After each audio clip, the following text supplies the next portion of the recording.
Good morning दोस्तों।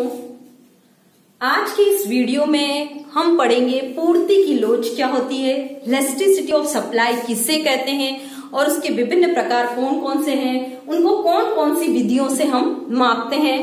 पूर्ति के नियम में देखिए हम स्पष्ट कर चुके हैं कि पूर्ति और कीमत का धनात्मक संबंध होता है।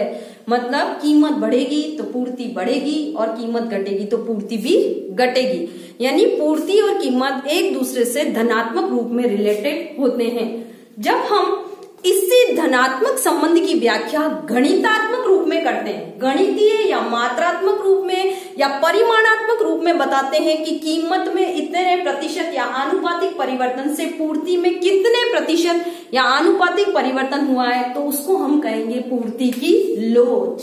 तो सबसे पहला पूर्ति की लोच क्या होती है? पूर्ति की लोच, इसकी परिभाषा यदि हम करें, पूर्ति के नियम से रिलेटेड है। ये नियम आपको पता है, कीमत और पूर्ति का धनात्मक संबंध होना, अन्य बातें समान रहे तो कीमत बढ़ने से यदि पूर्ति बढ़ती है और कीमत घटने से यदि पूर्ति घटती है तो उसको हम पूर्ति के नियम के नाम से जानते हैं। तो पूर्ति इलास्टिसिटी ऑफ सप्लाई लिख सकते हैं। पूर्ति की लोच को हम उस इलास्टिसिटी ऑफ डिमांड में हमने पढ़ा, ई उसके लिए इलास्टिसिटी के लिए साइन चिन्ह नीचे डी, डिमांड लिखा हुआ मतलब वो मांग की लोच है, एस लिखा हुआ है मतलब वो पूर्ति की लोच है। इसकी परिभाषा यदि हम करें, पूर्ति व कीमत के धनात्मक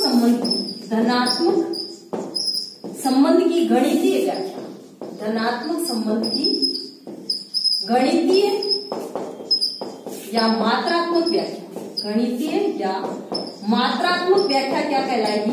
मात्रात्मक व्याख्या पूर्ति की लोच कहलाएगी। यदि मैं कहूं उदाहरण के लिए, कीमत 5% बदलने पर हमारी पूर्ति 5% से कम बदली है या पूर्ति भी 5% बदली है या 5% से अधिक बदली है, तो उसको हम कहेंगे पूर्ति की लोच। यदि हमारा सवाल करते समय उत्तर 1 आता है तो हम कहते हैं हमारी पूर्ति की लोच इकाई के बराबर है। यदि 1 से कम उत्तर हम प्राप्त करते हैं तो हम कहते हैं पूर्ति की लोच इकाई से कम है, और यदि 1 से ज्यादा उत्तर आता है तो हम कहते हैं पूर्ति की लोच इकाई से अधिक है। तो पूर्ति की लोच क्या है आपको क्लियर हो गया होगा। जो पूर्ति का नियम है उसकी गणितीय व्याख्या, या हम यूं कहें पूर्ति और कीमत के धनात्मक संबंध की गणितीय या मात्रात्मक जो व्याख्या है वो कहलाती है पूर्ति की लोच। अर्थ आपको इसका क्लियर हो गया होगा। और इसके लिए हम साइन चिन्ह इस्तेमाल करते हैं, इलास्टिसिटी ऑफ सप्लाई, जो आपको दिखाया गया है ES के द्वारा। अब देखिए इसको हम किन किन विधियों से माप सकते हैं। जिस प्रकार हमने मांग की लोचन की मापन विधियों का अध्ययन किया, ठीक उसी प्रकार पूर्ति की लोच की मापन विधियां, पूर्ति की लोच की मापन विधियां कौन कौन सी है? उसमें सबसे पहला यदि हम देखें पूर्ति की लोच की मापन विधि में सबसे पहली विधि है प्रतिशत विधि। पहला है प्रतिशत विधि। प्रतिशत विधि में आपको सूत्र वही इस्तेमाल करना है जो हमने मांग की लोच में किया था। वहां मांग मात्रा की जगह शब्द क्या आ जाएगा? पूर्ति मात्रा। सूत्र लिखे हम, elasticity of supply is equal to पूर्ति में प्रतिशत परिवर्तन बटा पूर्ति में प्रतिशत परिवर्तन बटा कीमत में प्रतिशत परिवर्तन, कीमत में प्रतिशत परिवर्तन। अगर आपको पूर्ति और कीमत दोनों के प्रतिशत दिए हुए हैं तो पूर्ति का प्रतिशत ऊपर लिखना है, नीचे कीमत का प्रतिशत परिवर्तन आ जाएगा। पूर्ति में प्रतिशत परिवर्तन को आप कीमत के प्रतिशत परिवर्तन से भाग दे दीजिए तो आपका आंसर जो आएगा वो पूर्ति की लोच माना जाएगा। यदि किसी सवाल में मात्राएं दे रखी है, प्रतिशत नहीं दे रखे हैं, तो आपको प्रतिशत निकालने का तरीका बता रखा है। प्रतिशत हमेशा 100 पर ज्ञात किए जाते हैं।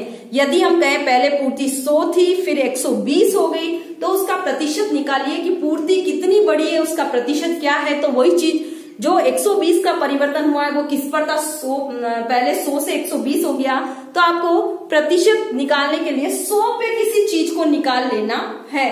पूर्ति में प्रतिशत परिवर्तन, और ऐसे यदि कीमत की भी मात्राएं दे रखी है तो 100 पे उसका चेंज कितना है वो जब आएगा तो आपका कीमत में प्रतिशत परिवर्तन सूचित होगा। तो इसके लिए सूत्र पूर्ति में प्रतिशत परिवर्तन बट्टा कीमत में प्रतिशत परिवर्तन। यदि मैं एक सवाल लिखूं पूर्ति में 5% परिवर्तन आ जाता है यदि कीमत 2% बदलती है। यदि किसी वस्तु की कीमत 2% बदलती है और उसकी पूर्ति 5% परिवर्तित हो जाती है तो पूर्ति की लोच क्या हो जाएगी? Elasticity of supply is equal to 5/2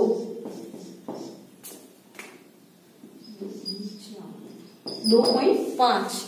यानी हमारा जवाब क्या हो जाएगा? 2.5। एक से ज्यादा उत्तर आ रहा है यानी हमारी पूर्ति की लोच क्या है? इकाई से अधिक है। जो भी प्रतिशत आपको लिखे गए हो सवाल में, आपको केवल उनका प्रतिशत नहीं दिया है तो निकाल कर लिखना है प्रतिशत कितना आ रहा है वो, और आपको अपना आंसर ढूंढने के लिए प्रतिशत विधि से पूर्ति में प्रतिशत परिवर्तन बट्टा कीमत में प्रतिशत परिवर्तन। नेक्स्ट है आनुपातिक विधि। दूसरी विधि जो पूर्ति की लोच ज्ञात करने के लिए है, मांग की लोच का जो सूत्र था आनुपातिक विधि का, वही सूत्र हम इसमें भी इस्तेमाल करेंगे। आनुपातिक विधि से पूर्ति की लोच कैसे ज्ञात करते हैं? आनुपातिक विधि, आनुपातिक विधि के लिए हमने मांग की लोच में जो सूत्र अपनाया था वही आपको पूर्ति की लोच के लिए भी लिखना है। Elasticity of supply equal to delta Q upon delta P into P upon Q. अब देखिए यहाँ पर डेल्टा क्यू क्या है? ये डेल्टा क्यू क्या है? डेल्टा क्यू पूर्ति मात्रा का परिवर्तन, पूर्ति मात्रा परिवर्तन। इसको निकालने के लिए आप क्या करेंगे? पूर्ति मात्राओं का परिवर्तन कैसे निकालेंगे? Q1 माइनस Q0 करके, Q1 माइनस Q0। ये परिवर्तन कैसे निकलता है? Q1 माइनस Q0 करके। Q1 का मतलब होता है नई पूर्ति मात्राएं कितनी दे रखी है? नई पूर्ति मात्रा। और ये क्या है? पुरानी पूर्ति मात्रा, पुरानी पूर्ति मात्रा। सवाल में जो चीज आपको पहले लिखी हुई हो वो आपको Q1 Q0 माननी है। पहले वाली जो पूर्ति मात्रा लिखी गई है वो Q0 कहलाएगी और बाद में जो पूर्ति मात्रा लिखी गई है कितनी बदली वो Q1 मानी जाएगी। फिर नेक्स्ट है डेल्टा पी क्या है? कीमत परिवर्तन। कीमत परिवर्तन कैसे कितना होगा? कीमत परिवर्तन, इस डेल्टा पी को निकालने के लिए भी क्या करना है आपको? P1 minus P0। नई वाली कीमत कितनी है? नई वाली प्राइस, नई कीमत, और P0 क्या है? पुरानी कीमत। पहले सवाल को पढ़ना है, उसमें आपको पता चल जाएगा कि पहले वाला कीमत स्तर क्या दे रखा है और नया वाला कीमत स्तर क्या दे रखा है। तो नई वाली कीमत में से आप पुरानी वाली कीमत को माइनस कर दीजिए तो आपका P1 माइनस P0 करके डेल्टा P का मान आपको पता चल जाएगा। फिर देखिए P क्या है? P इज इक्वल टू है प्रारंभिक कीमत कितनी थी? प्रारंभिक कीमत या पुरानी कीमत, एक ही बात है। पहले वाली कीमत क्या दे रखी है और Q इज इक्वल टू पहले या प्रारंभिक वाली पूर्ति, प्रारंभिक पूर्ति मात्रा, प्रारंभिक पूर्ति। सवाल पढ़ेंगे तब आपको अपने आप पता चल जाएगा। जैसे उदाहरण के लिए यदि मैं एक सवाल बोल रही हूं, आप चाहें तो अपनी कॉपी में लिख सकते हैं और उसके आधार पर हम इस क्वेश्चन को हल करने का प्रयास भी करेंगे। जैसे मैं कहूं एक वस्तु की कीमत 2 रुपए से बढ़कर 5 रुपए हो जाती है। एक वस्तु की कीमत 2 रुपए से बढ़कर 5 रुपए हो जाती है, 5 रुपए। तो देखिए कीमत के लिए मैंने कहा 2 रुपए से बढ़कर कितनी हो रही है? 5 रुपया। तो P0 का मान क्या हो गया? 2 और P1 क्या हो गया? 5 रुपया। ये अनुपात दे रखे कीमत के। तो फिर 2 रुपए से 5 रुपए हो जाती है तो पूर्ति मात्राएं 200 से बढ़कर 220 इकाइयां हो जाती है, 220 इकाइयां। यानी Q0 क्या था? 200 और Q1 क्या हो गया? Q1 220 इकाइयां।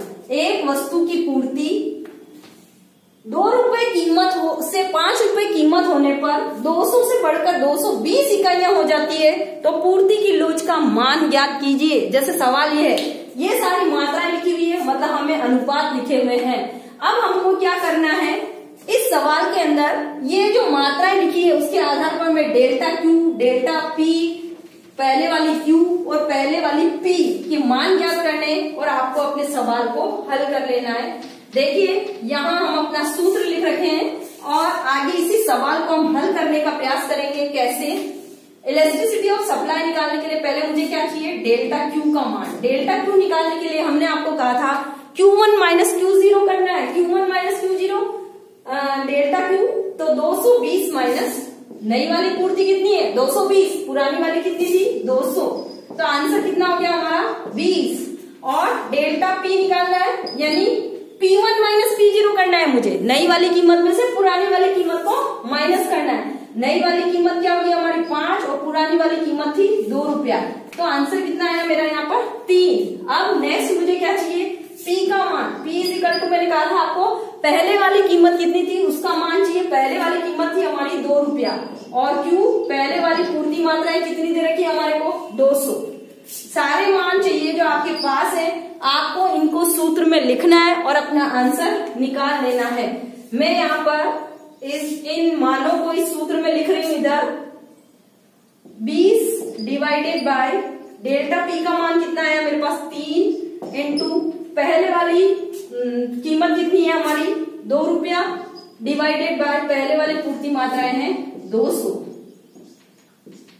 10 और ये 2 5, उसके बाद 1/15 यानी 0.06। हमारा उत्तर 1 से कम आया है, यानी पूर्ति किलोज इकाई से कम है। वापस सवाल सुन लीजिए, यदि आपको समझ में नहीं आया तो हमने कहा है कीमत बढ़कर 2 रुपए से 5 रुपए हो जाती है किसी वस्तु की, तो उसकी पूर्ति मात्राएं 200 से बढ़कर 220 इकाइयां हो जाती है, तो पूर्ति की लोच ज्ञात कीजिए।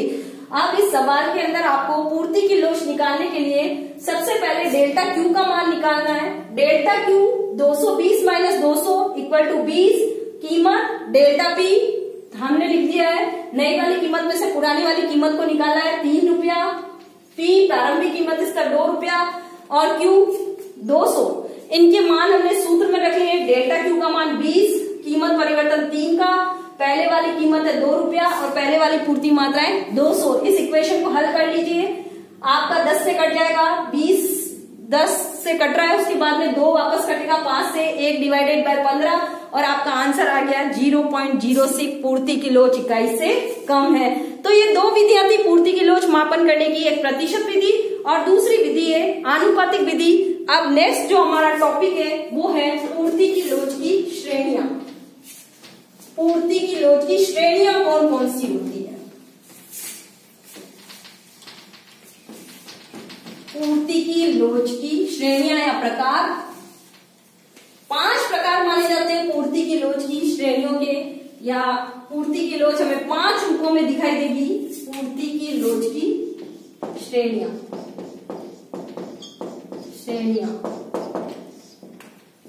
5 श्रेणियां हैं, 5 श्रेणियां या प्रकार। सबसे पहला प्रकार यदि हम पूर्ति की लोच का देखें तो फर्स्ट नंबर पे पूर्णतया लोचदार पूर्ति। पूर्णतया लोचदार पूर्ति, इसका मतलब है elasticity of supply equal to अनंत। पूर्णतया लोचदार पूर्ति कब होगी? देखिए, लोच का मतलब होता है परिवर्तनशीलता। जिस चीज के अंदर पूरी तरह से परिवर्तनशीलता पाई जाती है उसको हम कहते हैं लोचपूर्ण या परिवर्तनशील।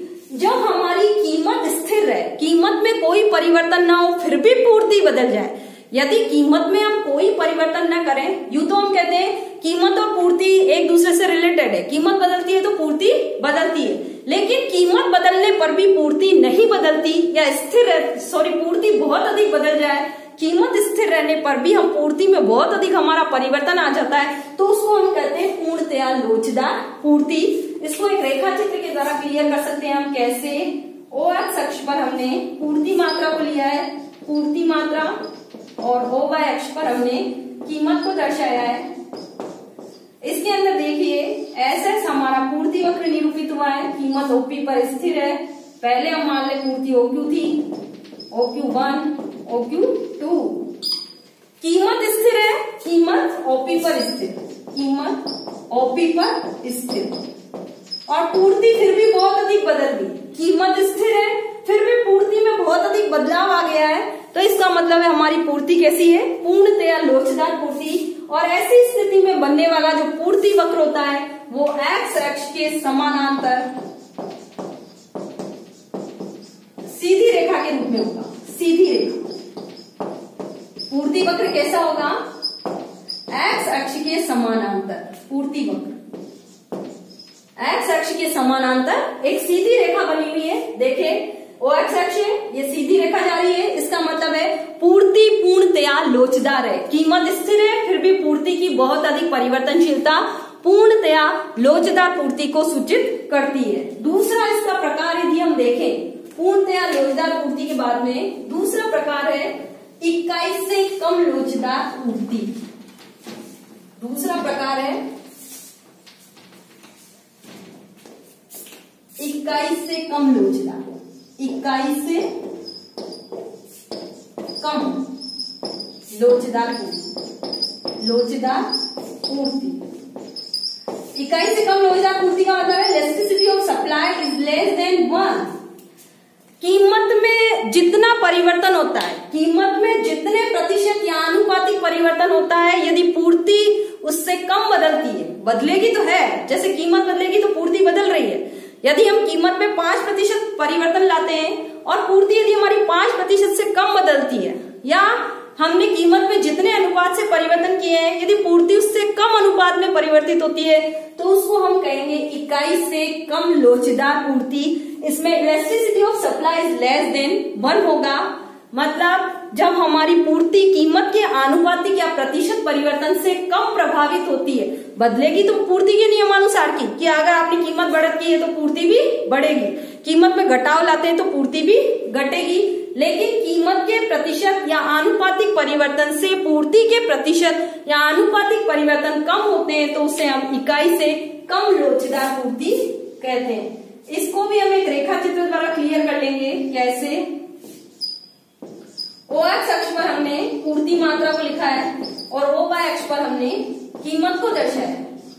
देखिए एस एस में पूर्ति वक्र निरूपित कर रही हूं। एस एस पूर्ति वक्र मेरा, माना कि पहले ई बिंदु पर संतुलन था, ई बिंदु पर संतुलन से देखिए ओ क्यू तो पूर्ति मात्रा है और ओपी कीमत निर्धारित हुई है। यदि कीमत को बढ़ा देती हूं मैं, कीमत को ओपी से बढ़ाकर, जैसे मैंने ओपी 1 कर दिया, कीमत को ओपी से बढ़ाकर मैंने ओपी 1 कर दिया है तो नया संतुलन मुझे ई1 बिंदु पर मिल रहा है, जहां आप देखिए मेरी पूर्ति मात्राएं जो है OQ1 आ रही है। पूर्ति मात्राएं कितनी आ रही है? OQ1। कीमत में जितना बदलाव किया है यदि पूर्ति उससे कम बदलती है, कीमत में बदलाव तो हमारा PP1 है और पूर्ति का बदलाव कितना है? QQ1। कीमत परिवर्तन कितना है? कीमत परिवर्तन है PP1, कीमत परिवर्तन PP1 के दूर, और पूर्ति मात्रा का परिवर्तन, पूर्ति परिवर्तन है QQ1, QQ1। आपको रेखा चित्र में दिखाई दे रहा है PP1 greater, PP1 is greater than QQ1, जो बता रहा है कि कीमत का परिवर्तन अधिक है पूर्ति के परिवर्तन से। तो ऐसी स्थिति में elasticity of supply is less than 1 माना जाएगा। तो क्लियर है, हम कह रहे हैं कि पूर्ति में प्रतिशत या आनुपातिक परिवर्तन कीमत के प्रतिशत या आनुपातिक परिवर्तन से कम होते हैं तो पूर्ति इकाई से कम लोचदार मानी जाएगी। तीसरा प्रकार हम देखें पूर्ति की लोच का, तीसरा प्रकार है इकाई के बराबर लोचदार पूर्ति। इकाई के बराबर मान की लोच की भांति है ये भी। अगर आपको वो चीजें क्लियर है तो यहाँ पर आपको केवल धनात्मक ढलान वाले रेखा चित्र बनाने हैं। इकाई के बराबर लोचदार पूर्ति, इकाई के बराबर लोचदार पूर्ति, elasticity of supply equal to 1। ये कब होगा? देखिए जब पूर्ति में जितने प्रतिशत या आनुपातिक परिवर्तन कीमत के प्रतिशत या आनुपातिक परिवर्तन के बराबर होते हैं, जितना हमने कीमत में प्रतिशत या आनुपातिक परिवर्तन किया है यदि पूर्ति भी उसी अनुपात में बदलती है तो पूर्ति की लोच इकाई के बराबर मानी जाएगी। एक उदाहरण के द्वारा यदि अपन देखें तो यदि मैं कहूं कीमत में मैंने 5% बदलाव किया है और पूर्ति भी यदि 5% ही बदलती है, यदि कीमत जिस अनुपात में बदली जा रही है पूर्ति भी उसी अनुपात में बदलती है तो पूर्ति की लोच इकाई के बराबर मानी जाएगी। जब हम सवाल करते हैं हमारा उत्तर यदि 1 आता है यानी पूर्ति की लोच इकाई के बराबर मानी जाएगी। इसको भी हम एक रेखा चित्र के द्वारा क्लियर कर सकते हैं। देखिए कैसे? OX अक्ष पर पूर्ति मात्रा और O बाय X पर हमने कीमत को सूचित किया है। SS एक पूर्ति वक्र निरूपित कर रही हूं मैं यहाँ पर SS। अब देखिए हमको रेखा चित्र इस प्रकार बनाना है कि आपको ध्यान रहे कि जितना आप कीमत परिवर्तन करेंगे उतनी ही आपकी पूर्ति भी प्रभावित हो। पहले वाला संतुलन निर्धारित कर लेना आपको अपनी इच्छा से।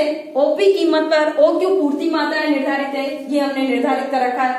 अब हम क्या कर रहे हैं, कीमत को बदल रहे हैं। मैं कीमत को बढ़ाकर लिख रही हूँ ओपी से, जैसे मैंने यहाँ OP1 कर दी कीमत, तो अब नया संतुलन उसी पूर्ति वक्र पर कहां बन रहा है, देखिए यहाँ E1 बिंदु पर।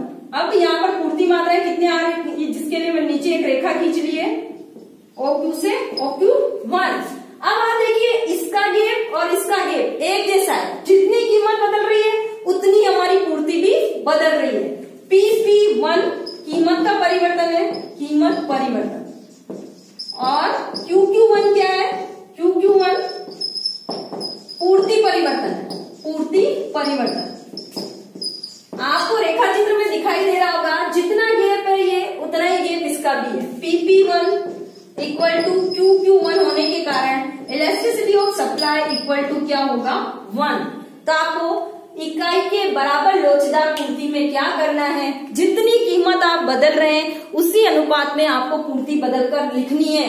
रेखा चित्र बनाते वक्त ध्यान रखेंगे कि जितना गेप इसका आ रहा है उतना ही गेप आपका इधर भी आना चाहिए। यदि ये कम ज्यादा है यानी वो तो इकाई से कम और इकाई से अधिक लोचदार पूर्ति में गिना जाएगा। तो पूर्ति में प्रतिशत या आनुपातिक परिवर्तन कीमत के प्रतिशत या आनुपातिक परिवर्तन के समान होते हैं तो पूर्ति की लोच इकाई के बराबर मानी जाती है। ये पूर्ति की लोच का तीसरा प्रकार था। अब है पूर्ति की लोच का चौथा प्रकार, इकाई से अधिक लोचदार पूर्ति।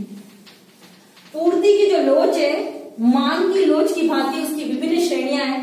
वहां पर भी 5 श्रेणियां थी, यहाँ पर भी 5 श्रेणियां हैं। अब चौथा इसका प्रकार यदि हम देखें तो इकाई से अधिक लोचदार पूर्ति, अधिक लोचदार पूर्ति। इसमें क्या होगा, elasticity of supply is greater than 1, मतलब कीमत में प्रतिशत या आनुपातिक परिवर्तन से पूर्ति के प्रतिशत या आनुपातिक परिवर्तन अपेक्षाकृत अधिक होते हैं। जितनी मात्रा में हमने कीमत को परिवर्तित किया है उससे अधिक मात्रा में हमारी पूर्ति प्रभावित होती है। उदाहरण के लिए यदि मैं कहूं कि मैंने कीमत में 5% बदलाव किया है और हमारी पूर्ति यदि 5% से अधिक 6, 7, 8, 10, 5 से अधिक प्रतिशत के रूप में बदलती है तो पूर्ति इकाई से अधिक लोचदार मानी जाएगी।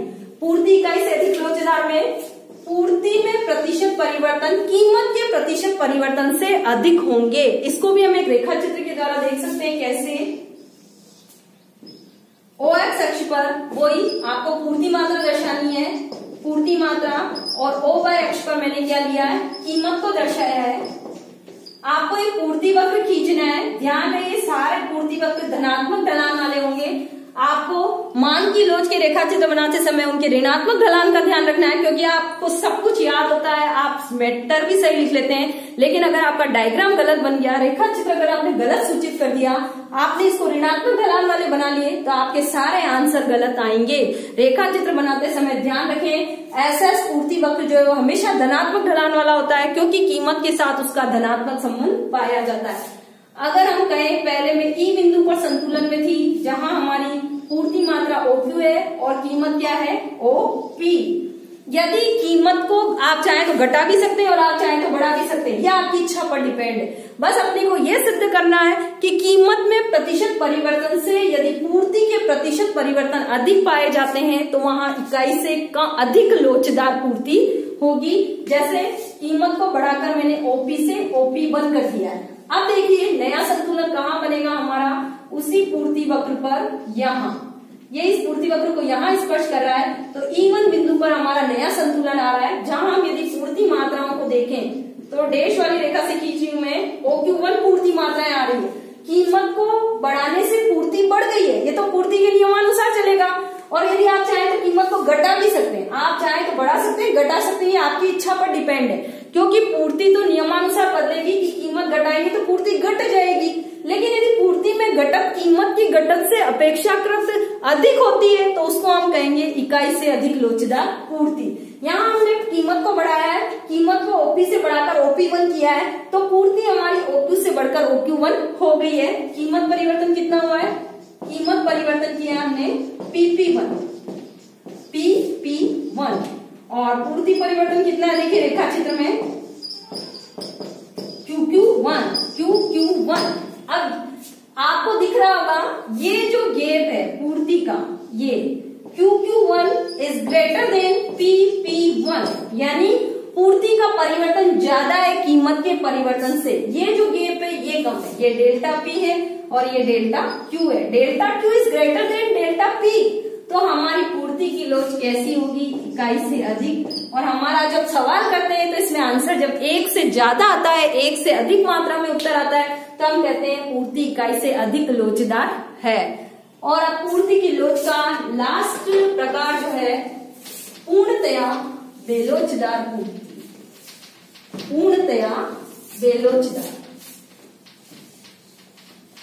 लोचदार पढ़ा हमने फर्स्ट नंबर पे। अब लास्ट है इसका पूर्णतया बेलोचदार पूर्ति। पूर्णतया बेलोचदार, जिसमें कोई लोचशीलता नहीं, जो पूरी तरह से स्थिर हो कोई चीज। Elasticity of supply equal to 0। कीमत को यदि हम बहुत अधिक बदल दें, कम कर लें, ज्यादा कर लें, लेकिन फिर भी हमारी पूर्ति नहीं बदले, पूर्ति स्थिर बनी रहे, कीमत में बहुत अधिक परिवर्तन कर लेने पर भी यदि पूर्ति नहीं बदलती तो उसे पूर्णतया बेलोचदार पूर्ति में गिना जाएगा। सवाल करते समय यदि हमारा उत्तर 0 आता है तो हम कहते हैं कि पूर्ति की पूर्णतया बेलोचदार स्थिति में है। कीमत में बहुत अधिक परिवर्तन करने पर भी यदि पूर्ति स्थिर बनी रहे, उसमें कोई बदलाव, कोई चेंजेस हमें नहीं दिखाई देता है, तो उसे इकाई पूर्णतया बेलोचदार पूर्ति के नाम से हम जानते हैं। और इसके अंदर बनने वाला जो पूर्ति वक्र है y अक्ष के समानांतर एक लंबवत रेखा के रूप में होगा। इस स्थिति को भी हम एक रेखा चित्र के द्वारा देख सकते हैं।